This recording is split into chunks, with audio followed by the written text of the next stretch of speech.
요즘에 배는 바다 가운데 있고 예수께서는 홀로 무태에 계시다가 바람이 거스름으로 제자들이 힘겹게 놓아젓는 것을 보시고 밤 4경쯤에 바다 위로 걸어서 그들에게 오사 지나가려고 하시매 제자들이 그가 바다 위로 걸어오심을 보고 유령인가 하여 소리 지르니 그들이 다 예수를 보고 놀람이라.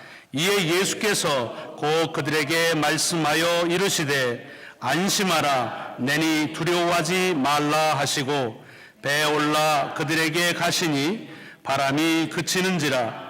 제자들이 마음에 심히 놀라니 이는 그들이 그 떡 되시던 일을 깨닫지 못하고 도리어 그 마음이 둔하여졌음이러라. 아멘. 아멘. 오늘 봉독한 말씀이 한 주간 여러분의 삶에 지금 이 공간을 채우듯이 여러분의 생활의 모든 터전과 공간을 가득히 채워지는 하나님의 능력의 말씀이기를 주의 이름으로 먼저 축원합니다. 오늘 말씀은 지난 두 주에 이어지는 그런 오병이어의 이 직후에 일어난 말씀을 계속되고 있습니다. 오병이어, 지극히 작은 분량을 가지고 장정 5,000명이 먹고도 12광주라 남았다는 엄청난 그리고 신명나는 기적의 역사를 같이 경험한 다음에 그 다음에 주님께서는 제자들을 바로 그 다음에 즉시 재촉해서 그 자리를 떠나게 하시고 당신 스스로도 산으로 기도하러 가셨다 하는 말씀이 지난주에 우리에게 준 말씀이었습니다. 기왕이면 하나님의 역사가 일어났던 그 시간, 그 장소에 오래 머물면서 그 감동과 그 감격을 조금 더 많은 사람들과 같이 나누면 너무 좋을 텐데 왜 그렇게 그 일이 끝나자마자 직후에 즉시로 재촉해서 강권적으로 제자들을 떠나게 하셨을까? 또 주님은 스스로 왜 산으로 가셨을까? 아마도 그 말씀 가운데 여러 의미가 담겨져 있지만 그 중에 하나가 우리가 하나님의 축복을 경험할 때마다 그 축복이 너무 좋으니까 그 은혜를 경험할 때마다 은혜가 너무 귀하니까 그만 그 은혜와 축복의 자리에 머물고 싶고 그러다 보면 우리도 모르는 사이에 그만 그 축복과 은혜가 하나님의 자리를 대신한 경우가 참 많다는 것이죠. 건강을 잃어서 있다가 하나님의 은혜로 건강이 회복되고 나면 너무 좋으니까 그 다음부터는 자칫 잘못하면 건강이 하나님이 되는 경우를 많이 보게 되어집니다. 그래서 주님은 제자들로 하여금 이렇게 축복의 현상에 머물지 말라. 축복을 감사하되 거기에 빠져들지 말라. 오히려 그때에 그 눈을 들어서 그 축복을 그 은총을 가능케 하신 하나님을 향하라 하는 말씀이 당신 스스로 산으로 기도하러 가셨던 이유요 제자들을 즉시 재촉해서 그 자리를 떠나게 하신 이유다. 그리고 지금도 우리에게 하나님의 은혜와 축복을 주실 때마다 그 축복과 은혜에 머물지 말고 오히려 그것을 통해서 하나님을 더 향할 수 있는 그런 마음을 우리에게 주시는 것이다 하는 말씀의 가르침을 같이 나눴습니다. 이제 그리고 나서 이렇게 제자들을 그곳에서 떠나 보내시면서 주님은 제자들을 배에 태워서 벳세다라고 하는 곳으로 보냅니다. 그런데 제자들이 배를 타고 얼마쯤 갔는데 그런데 그 배에 이제 바다라고 그러는데 사실은 거긴 호수입니다. 갈릴리 호수.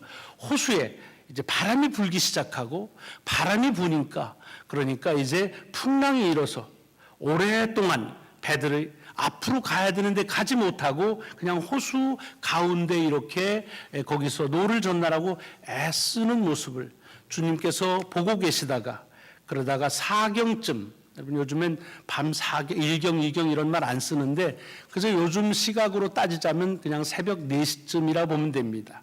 아직 미명이고 어두울 때 그때 주께서 물로 걸어가셔서 풍랑 가운데 가니 얼마나 사람들이 놀랬겠습니까? 그래서 유령이라고 소리를 지니까 안심하라 나다 그리고 두려워하지 말라 하시고는 그 배에 오르시자 그렇게 불었던 바람이 멈추고 다시 평온해졌다 하는 것이 오늘 본문의 다 내용입니다. 이 본문 속에서 아마 여러분들이 많은 메시지를 들으셨을 것입니다. 저도 많은 말씀을 깨닫기도 하고 나누기도 했습니다. 그 중에 생각나는 것이 있으면 이런 말씀의 가르침이 있죠. 예를 들면 우리가 살다 보면 큰 하나님의 기적을 경험하고 나면 곧 이어서 그래서 우리 속에 연단이 오기도 하고 고난이 오기도 해서 시험에 드는 경우가 퍽 많이 있습니다. 성경 속에도 그런 예가 많고 아마 여러분들 생각하시면 그럴 겁니다.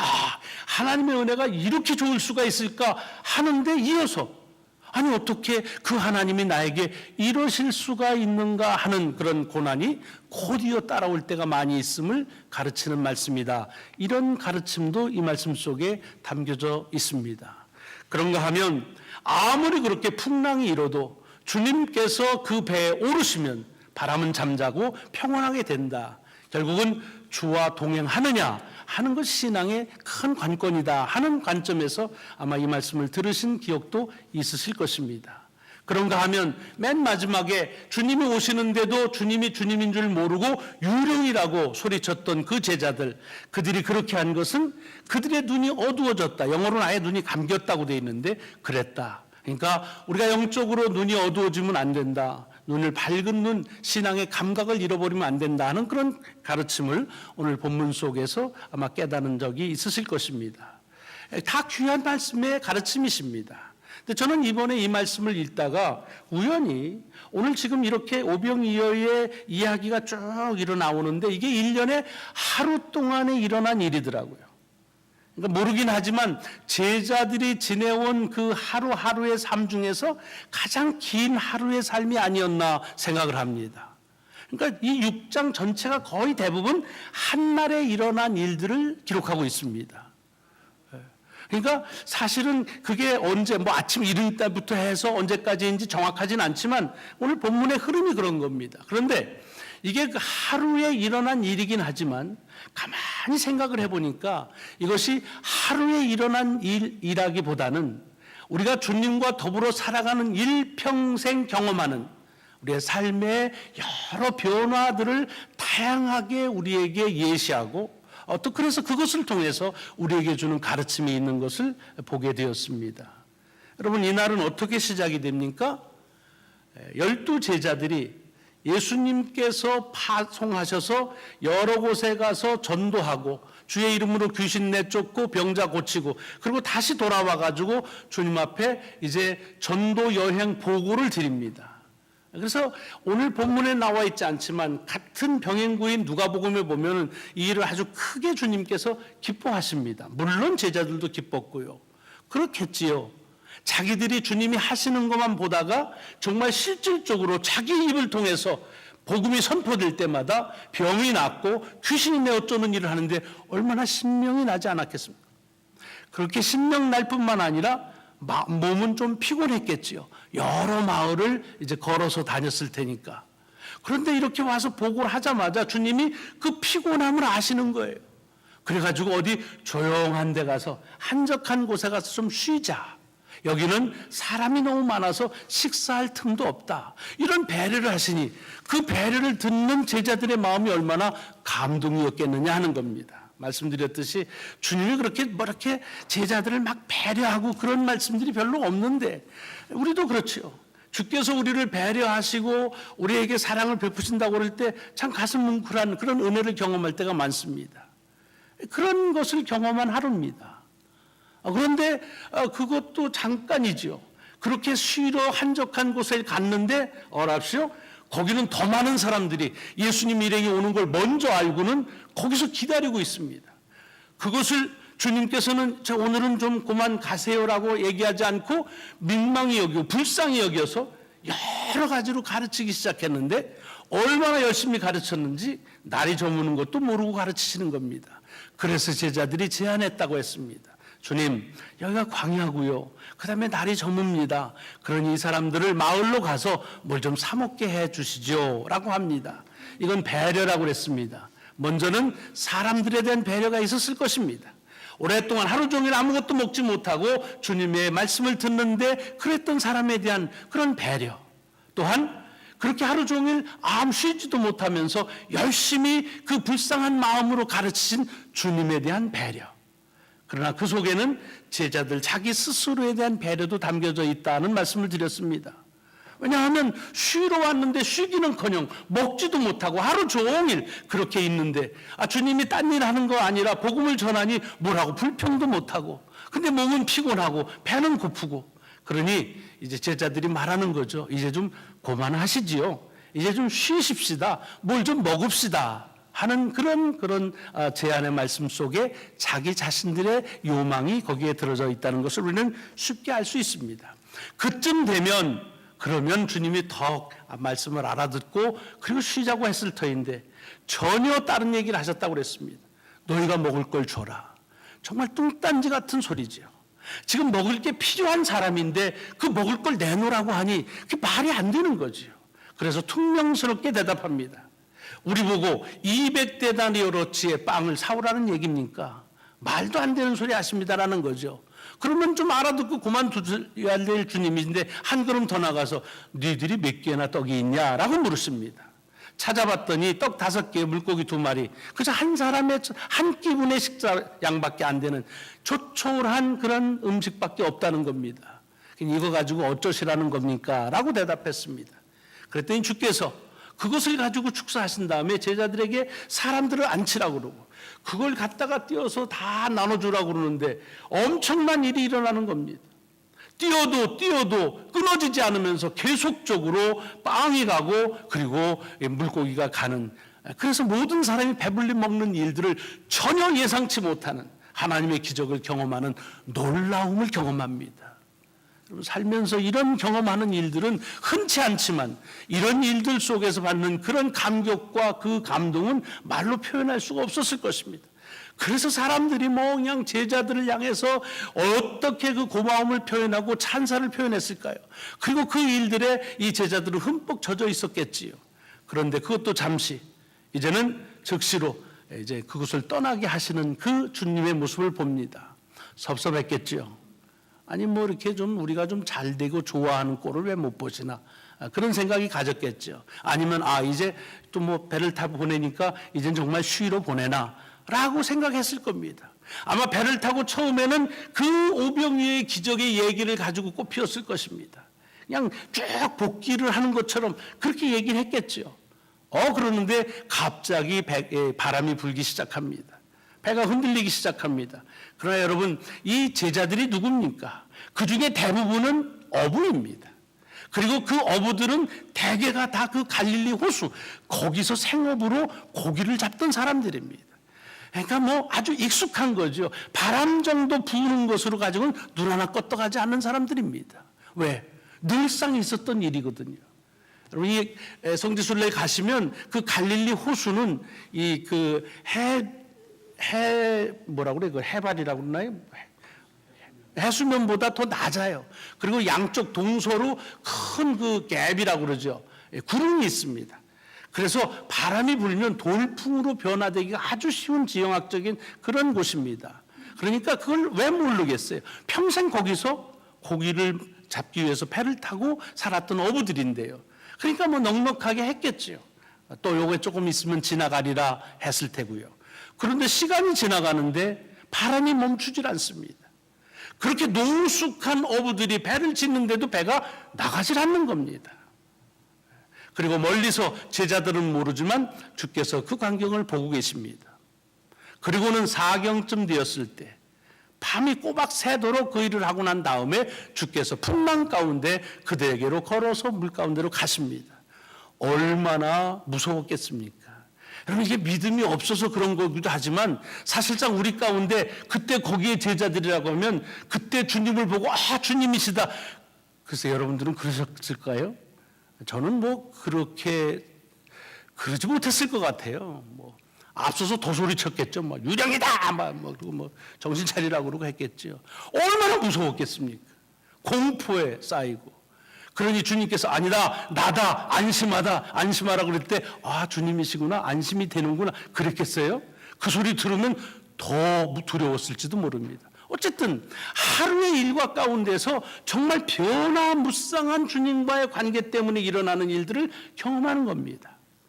주님의 능력 때문에 감동하는 시간도 있었고, 또 주님께서 역사하시는 그 초월적인 역사 때문에 다시 힘을 얻기도 하고, 주님이 위로해 주시는 것에 힘을 얻기도 하고 이런 그런 주님과의 삶 속에서 많은 유익을 가져오는 경험도 했습니다.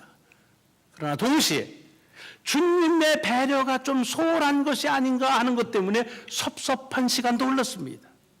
좀 너무 무리한 것을 요청하는 것이 아니냐 하는 것 때문에 조금 살짝 삐딱하게 그렇게 마음이 삐뚤어지는 경험도 했습니다. 또 그런가 하면 이게 도대체 뭐 말이 안 되는 소리구나 해서 그것 때문에 실족하기도 하고 더 나아가서는 주님이 가라고 해서 배 타고 가는데 왜 타라고 했는지는 모르지만 그 바람 부는 것, 그러니까 주님 때문에 풍랑 속에서 어려움을 겪으니까 그것 때문에 주님을 향해서 많은 투정도 했을 것입니다. 결국은 하루를 살면서 이 제자들은 주님 때문에 업되기도 하고 주님 때문에 다운되기도 하고 이런 일들을 계속 엎치락뒤치락 했던 그런 하루였다 하는 얘기입니다. 아까 말씀드린 대로 저는 이 하루가 그냥 티피컬한 어떤 하루라고만 보지 마시고 이것이 그리스도와 더불어 살아가는 사람의 일생에서 경험되어지는 것이 아니겠느냐 하는 겁니다. 그럼 어떻습니까? 하나님께서 여러분을 통해서 하나님의 초월적인 능력을 경험하게 할 때 얼마나 신명납니까? 하나님께서 예측하지 못하는 일들을 우리에게 이루실 때 정말 감사하는 일들이 많지요. 그런가 하면 왜 그렇게 주의 말씀은 뭘 이렇게 자꾸 하라는 게 많은지 부담스러울 때도 있습니다. 더 나아가서는 믿음을 가지고 살아가기 때문에 겪는 불편과 어려움을 겪을 때 때로는 실족하거나 실망하는 경우도 참 많이 있습니다.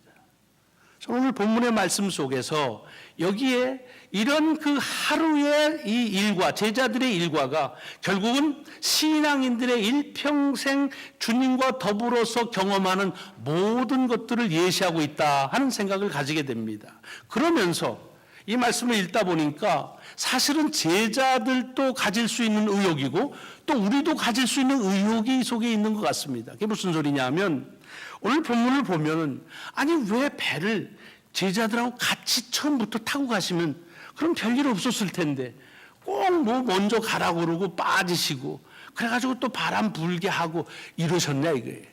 또 바람 불어고 풍랑해서 완전히 그냥 다 배가 침몰한 것도 아니고 사실은 돌아오셔가지고서 배 딱 하니 이 오르시자마자 바람이 쫙 잠잠케 하는 건 결국 유추해서 보면 어떤 거예요? 바람을 일게 하는 것도 주님처럼 생각이 안 들겠습니까? 뭐냐 이거예요. 아니 우리가 뭐 잘 사는 꼴을 못 봐서 이렇게 힘들게 하고 또 힘들게 해놓고는 병 주고 약 주는 것처럼 은혜를 주시기도 하고 이거 참 어떨 때는 그래서 우리 속에서도 의욕이 생길 때가 없지 않습니다. 아마 여러분들이 다 그렇게 의욕을 가졌다는 게 아니라 저는 가끔 그런 생각을 합니다. 처음부터 그냥 편안하게 해주시면 좋을 텐데 그렇잖아요? 병을 꼭 들었다가 낫게 해줘야 우리가 건강하다고 하는 감사 안 하고 그냥 쭉 건강하게 하면 얼마나 좋겠어요. 뭐 직장 문제 그렇게 밤을 새면서 애쓰지 않아도 더 직장 문제 해결해주면 얼마나 알아서 잘 살 텐데 그런데 어떻게 그렇게 내가 그냥 나를 그렇게 힘들게 하고 나서야 비로소 그런 은혜나 그런 하나님의 축복을 경험하게 하시는가. 이게 제가 무리한 얘기가 아닙니다. 여러분 잘 보세요. 하나님의 은혜나 기적을 경험한 걸 보면 언제나 거기엔 뭐가 있어요? 어려움이 있었어요. 언제나 그 속에는 고난이 있었다는 거예요. 그래 어떨 때 보면 이게 참 왜 하나님이 이렇게 참 우리가 어렵게 하시나 라고 생각이 되어질 때가 있습니다. 여러분 왜 주님께서 이렇게 그냥 편안하게 그렇게 벳세다로 걸어가서 쉬게 하면 될 거를 바람이 일게 하셨을까? 더 황당한 건 바람이 일고 고생하는 걸 보시고 가만히 보시는 거예요. 이건 또 무슨 심보시냔 말이죠. 보셨으면 그 즉시로 바람을 멈추게 하시면 될 텐데 꼭 풍랑 가운데로 걸어오시면서 그렇게 드라마틱한 연출을 하셔야 그래야 속이 새나지니까 그냥 쫙 멈춰라. 뭐 그러고 나서 그 다음에 쭉 가시든가 안 가신다고 해서 주님이 못하실 능력 없으실 터인데 꼭 왜 이렇게 하시느냐 이거예요. 우리의 삶에서 이런 의구심을 갖자고 한다면 한이 없이 듭니다. 왜 그러셨을까? 주님이 나는 바람 잠잠케 하는 건 어떤 밤 4경쯤 돼야 능력이 발휘하지 3경까지는 못해. 그러십니까? 아니면 나는 뭐 리모트 컨트롤 이게 안 되니까 꼭 가야만, 내가 배에 올라가야만 멈출 수 있어. 그런 거 아니잖아요. 주님의 역사에 배에 오르시지 않아도 됩니다. 4경까지 기다리지 않으셔도 됩니다. 보시지 않으셔도 됩니다. 그런데 왜 보고시고 기다리시고 오르시고 그랬냐 하는 겁니다. 그 대답은 다른 데 있지 않고 바로 이것입니다. 제자들로 하여금 그런 일들이 그리스도가 누구신지를 알게 하시기 위함입니다. 그리고 그리스도와 자기들이 어떤 관계인지를 깨닫게 하시는 의도성을 가진 그와 같은 행동이라는 것을 볼 수가 있습니다. 여러분, 이것만 그런 게 아니에요. 전도여행을 떠나는 것도 마찬가지죠. 굳이 12명을 사방에다 보내서 그래서 무슨 당신이 하는 일이 부족해서 그걸 채우기 위해서 보낸 거 아니십니다. 12명 아니래도 이 땅에 주께서 그리스도로 이루실 사역은 넉넉하게 이루실 뿐이십니다. 근데 왜 그들을 부르셨느냐는 거예요. 그것은 능력의 부족을 채우기 위해서가 아니라 주의 능력을 그들로 하여금 직접적으로 그것을 경험하게 하고, 그래서 그리스도가 누구신지를 확고하게 그들 마음 가운데 심고 그 믿음을 가지고 그의 삶들을 이어갈 수 있게 하는 배려라는 것입니다. 여러분, 오병이어도 마찬가지입니다. 여러분, 그 물고기 5마리가 없어서 5,000명을 못 먹이시는 분이 아니십니다. 그거라도 있어야만, 내가 뭐 조그만 거라도 있어야 나는 능력을 행할 수 있다, 그런 거 아닐 것입니다. 근데 왜 그 작은 것들이라도 그것을 요구하시는가? 그것은 그것이 없으면 이루지 못할 것이 아니라 그 작은 것을 통해서도 그리스도가 누구신지를 더 제자들로 하여금 더 강하게 그리고 확신 있게 그들 속에서 간직하기 위한 그 믿음에 대한 배려 때문이라는 것입니다. 여러분, 주님이 꼭 매번마다 이르시진 않으십니다. 지금은 아시는 대로 이제 사역을 시작하신 지 얼마 되시지 않으실 때입니다. 제자들조차 주님이 누구신지를 모를 때입니다. 그래서 이렇게 저가 누구인지를 제자들에게 구체적으로 그렇게 알려주시는 것입니다.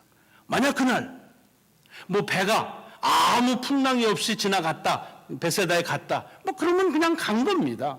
편안은 했겠죠. 또 풍랑이 일다가 주님이 딱 보시고 좀 풍랑이 일면 안 되는데, 그리고 바람을 잠잠케 하시면 그러면 그 다음부터는 평안했겠지요. 그러나 그 일들을 통해서 이 제자들은 그리스도가 누구인지는 경험하긴 못했을 것입니다.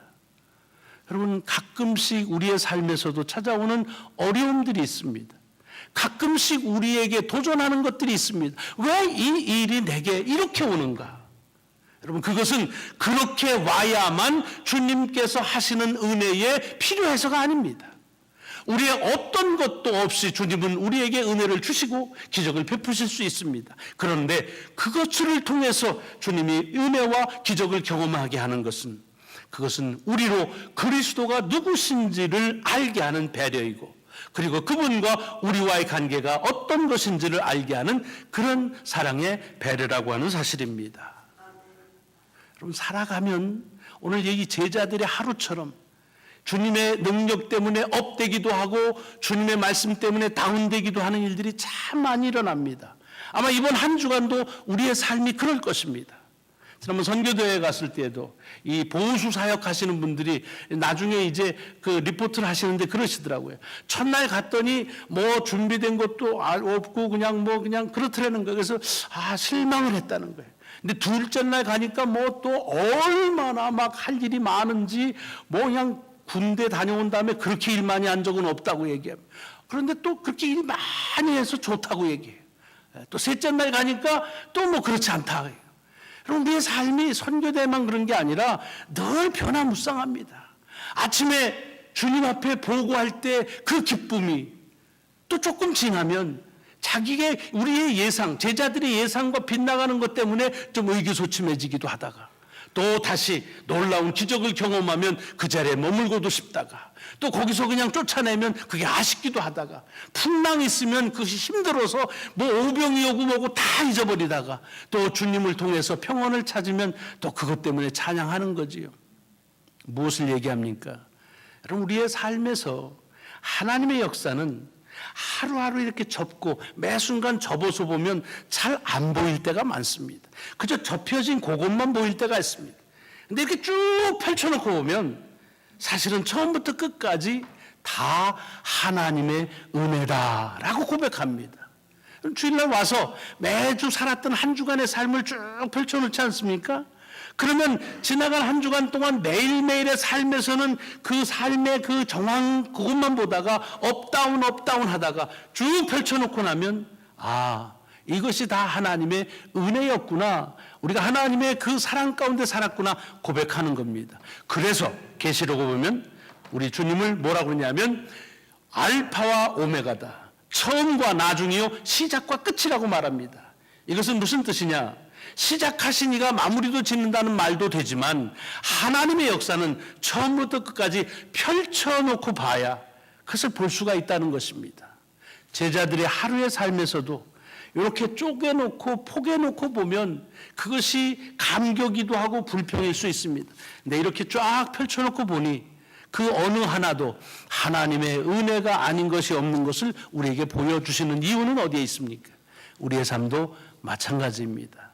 한 주간의 여러분의 삶이 이렇게 펼쳐놓치는, 그래서 시작과 끝이 우리의 사역이든 내 삶의 가정의 일이든 내 개인의 일이든 하나님의 은혜로 시작하고 하나님의 은혜 가운데 마무리되어지는 귀한 고백을 또 한 주간 우리가 하면서 예배드릴 수 있기를 주의 이름으로 축원합니다. 기도하시겠습니다.